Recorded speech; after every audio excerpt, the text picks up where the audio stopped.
Welcome to Wealthing Talks. I am your host, Alicia Castillo Holley, bringing you real-life conversations from Silicon Valley or somewhere around the world. We will talk about disruptors, angel investments, venture capital, and of course, family offices. Join me along with my children, their families, friends, disruptors, and investors as we explore the fascinating world of creating wealth in a completely different and authentic way.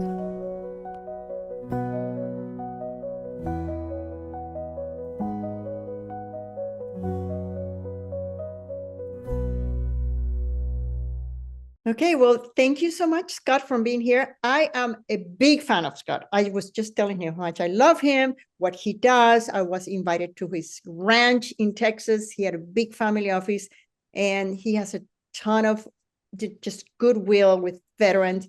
He's a very, very well integrated person. So, Scott, thank you so much for being with us. Why don't you tell us a little bit about you? Well, thank you. Thank you for having me on your podcast. So I spent 23 years in the United States Army. I was a Special Forces officer, but probably most unique that helps me in the family office circles is my last 8 years in the military, I tested all new technology for the military. So I had 30 PhDs, very smart guys with 40-pound brains and about 500 military and civilians. And I flew around the country and looked at new technology. I looked at requirements that the military had and tried to figure out how we could merit up. And then I'd assess those requirements and I'd assess the new technology. And if it was worthwhile, we'd try to take it into Iraq or Afghanistan and try to get it into the people that needed it the fastest we could. During that time, I probably looked at over 300 different technologies, and I got a big net of people that I got to know over the years. I was blessed that the Army let me stay there for 8 years and do the same job. So I got out in 2011 and I said, well, I want to bet on myself. Let me see if I can do this for myself. And met some interesting companies. I was up on a Baylor University on a board called Lab to Market there, and it was part of the launch. So we looked at companies and tried to help them out at Baylor University. And a young company came to me called Peak Nanosystems. They were an optic company, pretty unique optic company, and it was a spin out of DARPA. And I saw them and I was like, wow, what a great technology, and Baylor was like, we don't know about this. And I'm like, I know exactly what you have. And so I immediately said, hey, how can I help you? And I got on board and helped them. And we took this smart with the best, probably COO and CEO I've ever seen, Jim Welsh and Chad Lewis. But we put this little ragtag group of people together and got them some money and some financing. And now they probably have $380 million in government contracts, and they'll probably be on board to be a $2 billion company here in the next 2 or 3 years. And they have a huge factory in Cleveland and just doing some amazing things in technology, from building optics and building the best capacitors in the world.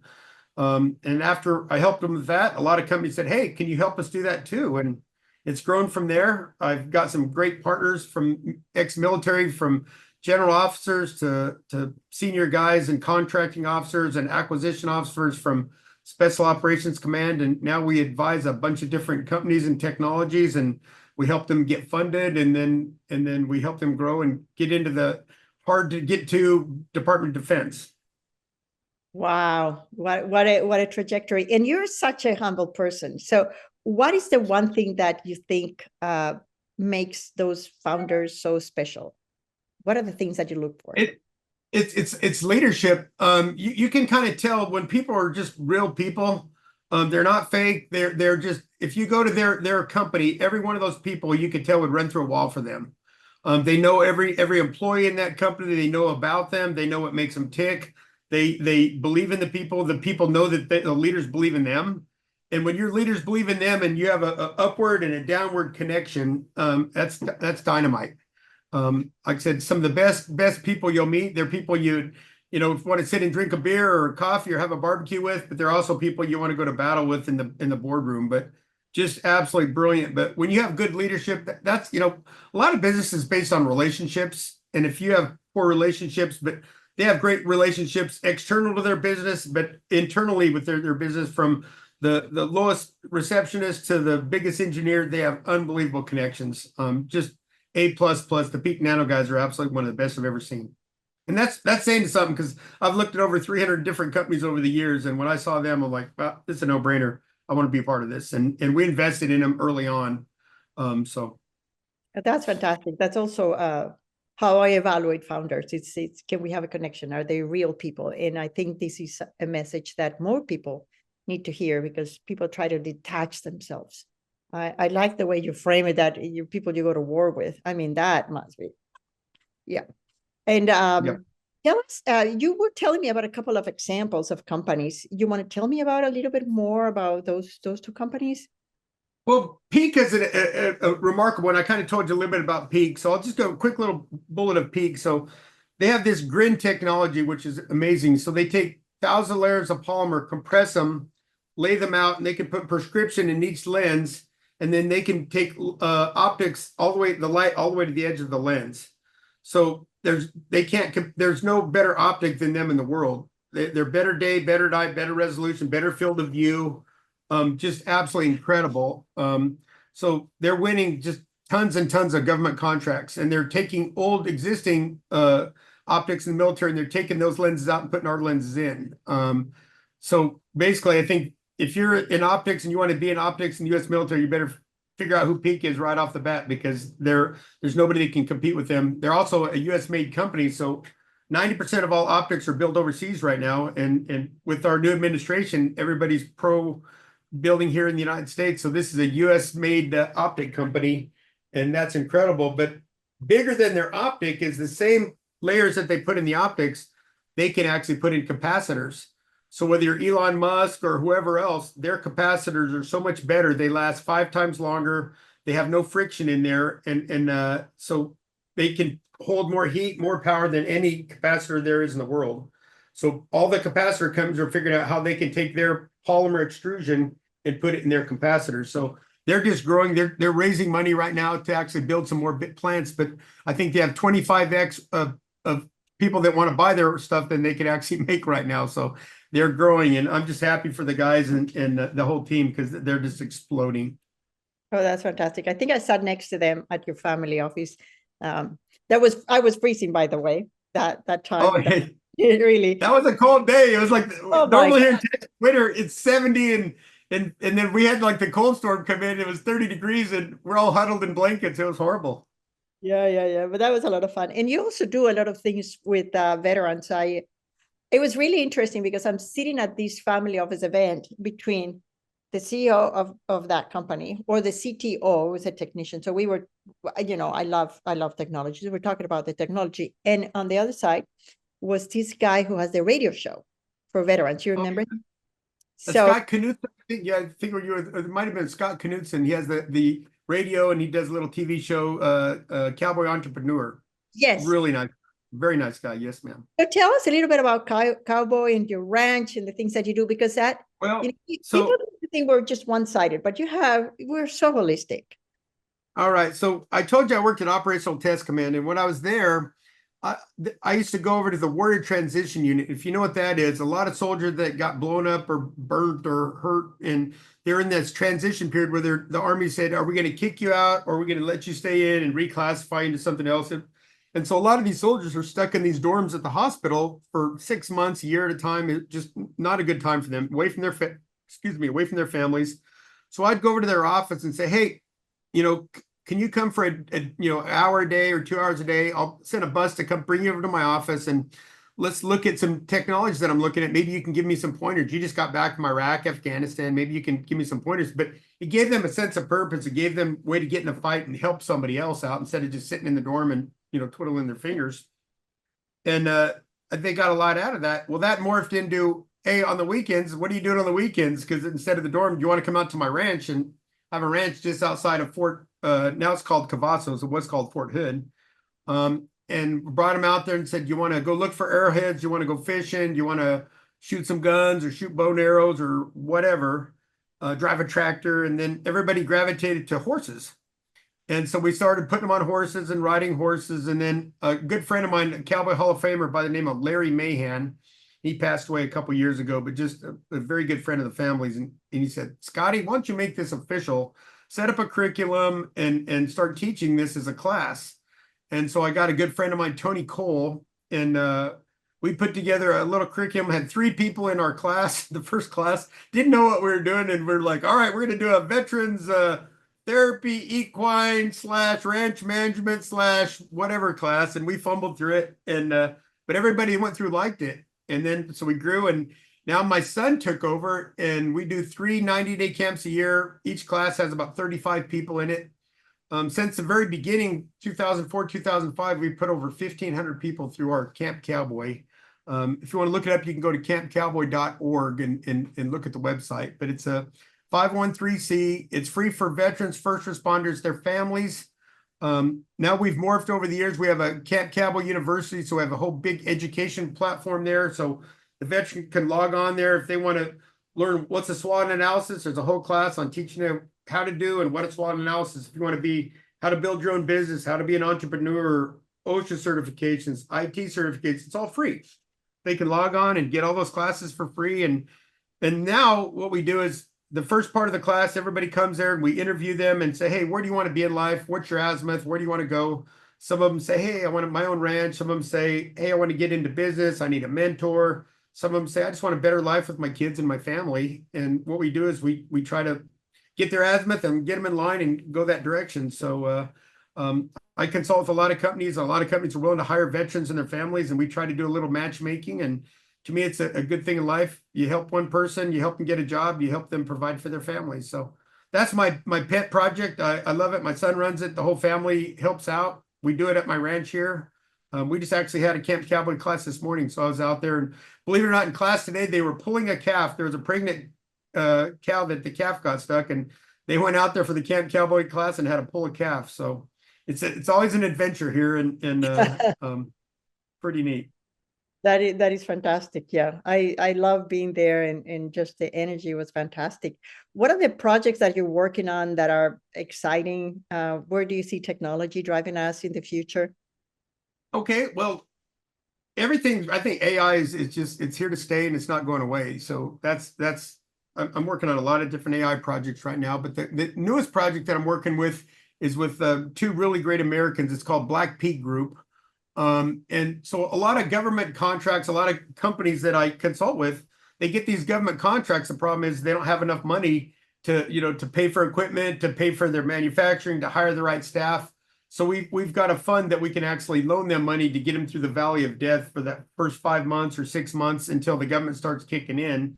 So we have Black Peak Group. We have an office in Manhattan, which I'm not a city guy, but I'm a country rancher guy. But we have an unbelievable office there in Manhattan, and so we're helping those government companies, get that foot on the ground by giving them that short-term money.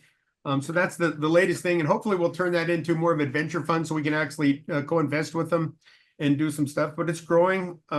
It's pretty exciting. So that's my newest entity. And I got a good friend of mine, Jeff Thompson. He was a lieutenant for me when I was a company commander, and he always jokes that he was fixing my problems now and he's fixing them today. But he was a very successful banker, and so he's on board with us. And then Scott Stevens brought me on. It's just he owns a bunch of defense companies, and he's done this in the past and very experienced. And so having the right team is great. And I'm not a banker, but I'm learning as I go. And so that's a new entity. So pretty exciting. The other group I'm working with is a company called Valkyrie, and Valkyrie it's like a private DARPA. They're a brilliant linear company of some of the smartest PhDs in the world. And they do problem solving. They've been doing problem solving for the US government. They're doing problem solvings for big companies like Carnival Cruise and stuff. So when people have these problems, they use the smartest guys in the world and their supercomputers, and they figure out how to go solve these problems. And so lately I've been helping them out. They've spun out some very interesting technologies called Andromeda. And we're basically trying to help them commercialize some of this stuff right now they're doing some projects for the US government for psychological operations and different stuff. They got some projects with some big companies like John Deere and some other maybe oil and gas and banking industry. So I'm doing my best to connect them with the right people and the right connections, but they have their own, I don't think it's an F1, but it's a Porsche series. They have the McLaren race car. They use their AI system to make the race car do better, and they've won some pretty good races. So they're just in a lot of neat stuff. A lot of people with bigger brains than me. I call them the 40-pound brain people. And So I just try to connect them with the right companies, the right people, but absolutely the best culture of a company that I've seen. They're doing it for the right reasons. And I just like everything about them. So I've been doing a little advising for them, and the Valkyrie group is just amazing group of people. That is fantastic. I hope people that are listening or watching can see this great energy. And you don't have to be in Silicon Valley. I wish people could see your ranch. It's such a great, amazing place, and you bring so many people there. So I'm very, very excited to bring you to the world, if I may. Thank you. What is the one thing you wish you could have told yourself when you were in your 20s? What is the big lesson? That's a very interesting one. Probably don't drink. No, I'm just joking. I'm saying I don't drink very much. Don't drink that much of those wild tigers. No. No, not at all. Said that. This is recorded. Yeah, no, I probably wish, I guess I could tie into lessons learned that I teach people right now. There's probably two lessons learned that I'll give all companies, and I think a lot of companies make the mistake. And I'll start with the first one. The first one is people get in, if they're talking to investors or they're talking to potential clients and stuff, they throw too much at them. And you really have 1 minute to make something sink. And so I always say, go with a quad chart, go with something that says, this is who I am, this is why we're different, this is what I need, the bottom line, that anybody can look at it within a minute and decide if they want to move forward. And too many companies get up there and they do these spills and they're like, let me tell you, if I took 1% of the $1 billion market and blah, blah, blah, blah, blah, and they lose everybody. But if they just get up there and do the bottom line up front, and then say, if you're interested, ask questions and start dialogue, and then people will be interested in. So make stuff simple. If you can make something simple, then I think you're off to the races. But so many companies don't make it simple and make it very difficult. So even if somebody wants to invest in them, wants to listen, they lose them because they're in the weeds. So yeah. I would say for everybody, make it very simple. And the other thing is that I like to teach everybody, whether you're teaching your own employees or teaching in the boardroom, is teach people how to teach. And to me, what I found in being a special forces officer and training foreign companies and foreign countries and everything else is the best way to teach somebody how to teach is show them what right is first. So it doesn't matter if you're teaching what a SWOT analysis, you show them what a SWOT analysis is, what the right looks like first. Then you supervise them doing a SWOT analysis and say, you're going to do it. I'm going to supervise you. We're going to make it look right. And then you make them teach it back. If they can teach it back, they'll never forget it. But a lot of people just want to get up there and give a PowerPoint by death. And, let me tell you about this. And people don't retain that. But if you show whatever the task is, you show what, whether it's a little kid, you're showing them how to tie his shoes. You show them what right looks like, supervising them tying their shoe again, and then have them teach it back. They'll never forget it. If they can teach it back, they'll never forget it. So a lot of companies, I try to do that and do those three things. And it really, your learning curve goes straight through the roof. Wow, that's so wise. Yeah, that is absolutely true. Yeah. Thank you so much. We have like a couple more minutes. Tell me about what is your legacy with your family? I asked difficult questions because I was in coma when I was 13 and I got back. So I always think, who am I when I'm not here in time and space? What do you think is your legacy with your family? Where are you going forward? Well, it's interesting. So I think it starts, my parents, I think, have passed on a very good work ethic with me and treating people how you want to be treated and doing the right thing. My mom and dad have been the two honest brokers I've ever met. I think they've given me some pretty hard love, from sending me to New Mexico Military Institute, which at the time I think was the best thing that ever happened to me. I think they've made me not say fall on my face, but they'll pick me back up over the years. So they haven't just given everything to me, but they've kind of given me the hard love, but they've always helped me when I've needed them. And I kind of want to do that with my kids. I have 3 children. They're all a little bit different, but I hope that they kind of learned what probably when you're earlier, they're like, my dad doesn't know anything. And as they get older, like, well, I guess he did know a few things. And I was the same way with my parents. I'm like, I thought I knew everything. And my parents were always kind of giving me the hard love. And then later I'm like, well, they were genius. They were 100% right back then. So I think my kids are starting to kind of circle around and say, okay, dad's not the knucklehead we thought. He actually maybe has some good points. And maybe we should have listened to him more. But like I said, I'm proud. All of my kids are a little bit different. They're all very independent, which is, I'm happy. I think having independent kids is incredible. Eventually, what I want to do is kind of doing what I'm doing, but I want to step back and hopefully my kids will want to take over part of this. If not, then I'll find some very young, smart, energetic people that can take this and keep building on what I'm doing. And maybe I can step back and kind of guide from a distance instead of being in the weeds all day long. But I just want to keep this going. I want to continue helping people. I want to keep helping companies grow. To me, that's my adrenaline rush. You know, some people like gambling, some people like drinking, but I like to see a business deal, whether it's a veteran getting a job or it's a big company, you know, getting a huge, you know, multi-million-dollar deal. To me, it's the same thing. I want to see people keep winning.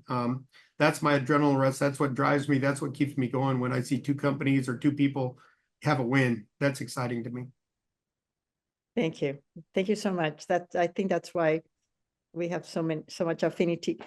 Any last words? How do people contact you? How do people go about you, and what kind of people contact you? Well, best way is if they want to help with the Veterans Camp Cowboy, they go to campcowboy.org.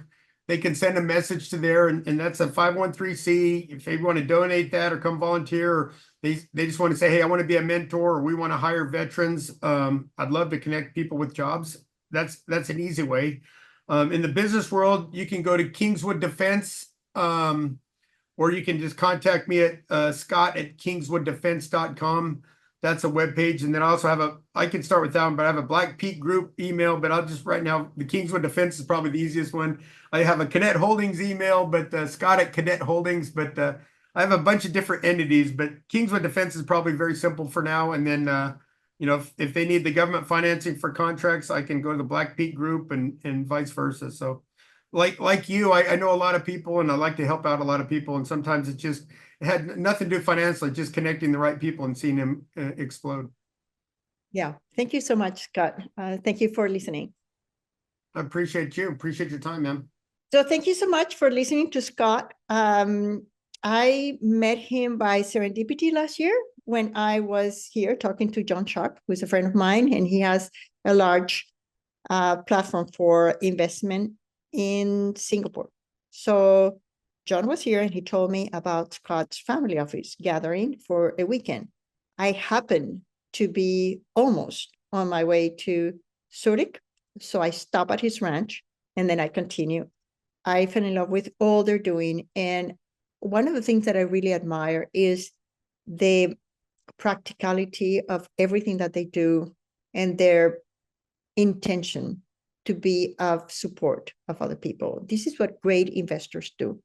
You do want to have a relationship with them. They are great for you and they would always look for the best outcome for everybody. I hope you enjoy. This is the Wealthing Podcast. Thanks for tuning in to our Wealthing Talks. I hope you've enjoyed this conversation. To stay connected, visit us at wealthing.com. This is Alicia Castillo Holley, your host, and until next time, yours in Wealthing.